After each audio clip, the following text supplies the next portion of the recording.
Hallo julle, welkom by Woord en Boekrol. En ek wil graag met julle praat oor 'n baie mooi tipe parel. En die parel kom uit die poorte en die water van Mara. Gits, hoe pas dit by mekaar?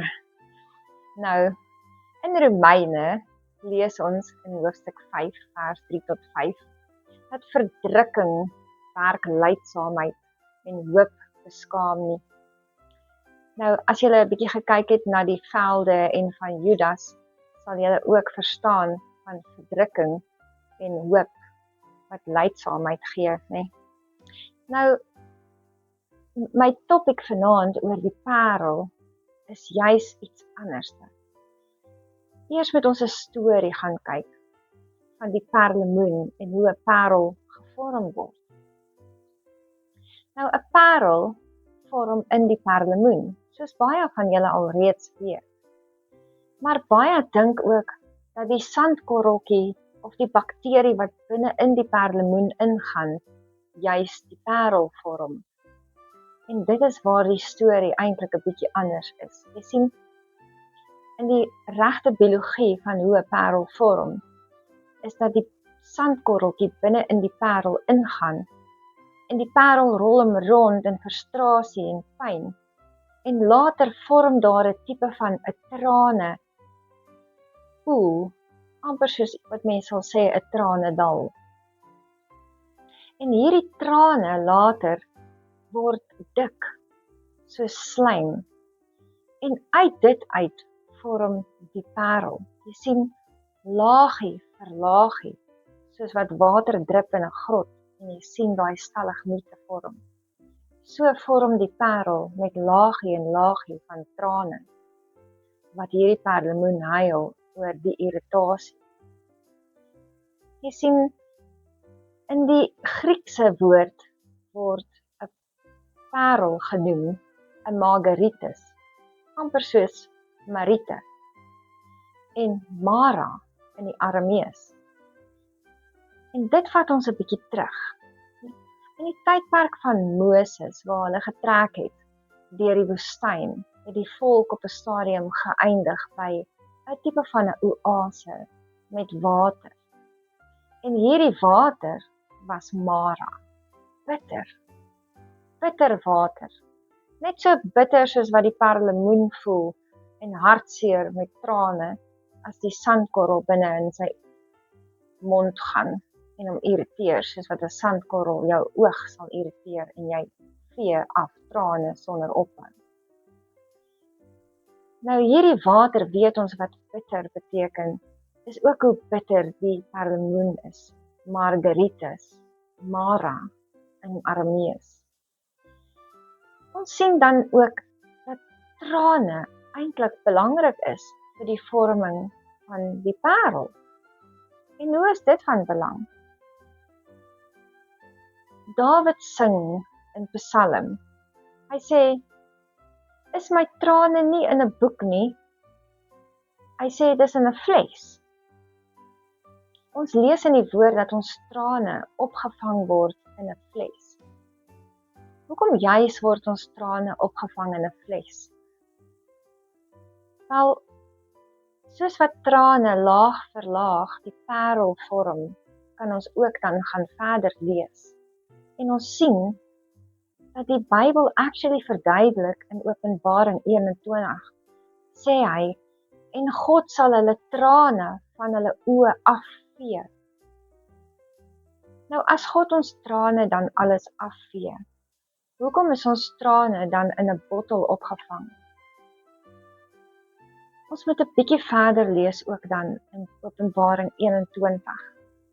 En as ons 'n bietjie verder lees in Openbaring 21, dan sien ons dat uit trane in dieselfde hoofstuk is daar die vorming van poorte soos parels. Sal ons nie ook dan kan sing as ons trane poorte vorm soos parels, soos Matteus gesing het en sê, hy sê dat die koninkryk soos 'n kosbare parel is. daai koninkryk met sy poorte van parels, waarvoor alles verkoop is, sê hy. Wat is verkoop? Ons vind dat Jesus self het geween. Jy sien, hy het gehuil en daai trane het geëindig by die kruis, wat vir ons die toegang gekoop het na die poorte, wat vir ons die toegang gekoop het na die koninkryk, 'n ewige lewe, waar ons trane wat ons huil, in blydskap, in ongemak, in ons verdrukking, soos Romeine sê, wat in lydsaamheid uitlei, en ons moet net bly hoop, want eendag sal ons voor die poorte kan staan en kan sê, dat die trane wat opgevang is in 'n bottel, is nie meer in 'n boek geskryf nie, is uitgevee, soos wat dit staan in Openbaring 21.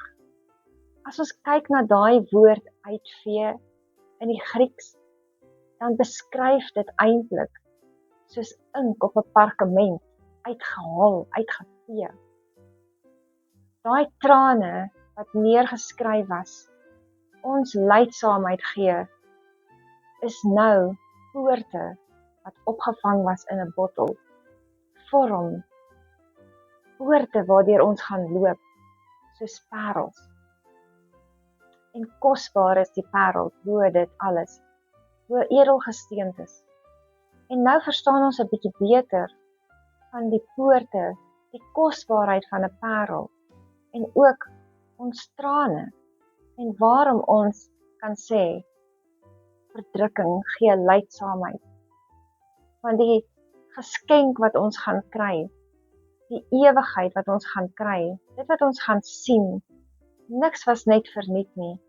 Elke traan het hy gesien, was opgeskryf, maar elkeen sal hy uitvee soos op 'n perkament, en vir jou 'n poort vorm om deur te loop.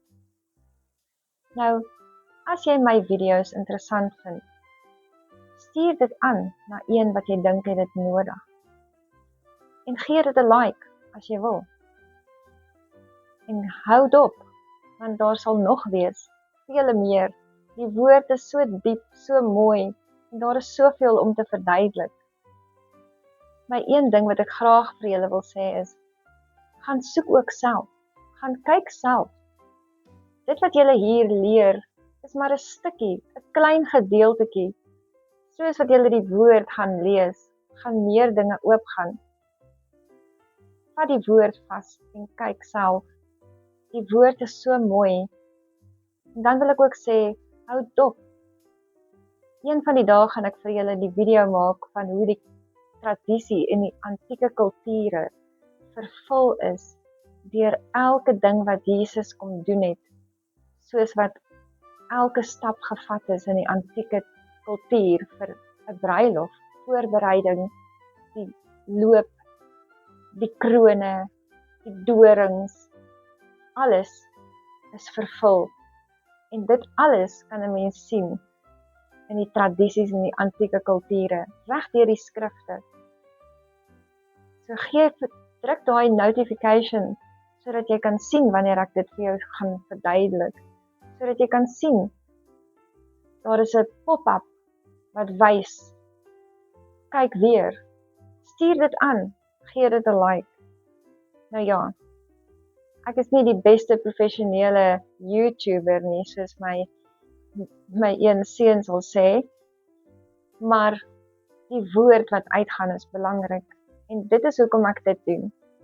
Soos wat ek hierso sit en skilder, soos wat ek hier sit en skryf en die woord bestudeer, wil ek dit net graag deel, uit my hart uit, aan elkeen van julle, sodat julle ook kan sien, hoe mooi en hoe diep ons Vader dit eintlik geskryf het.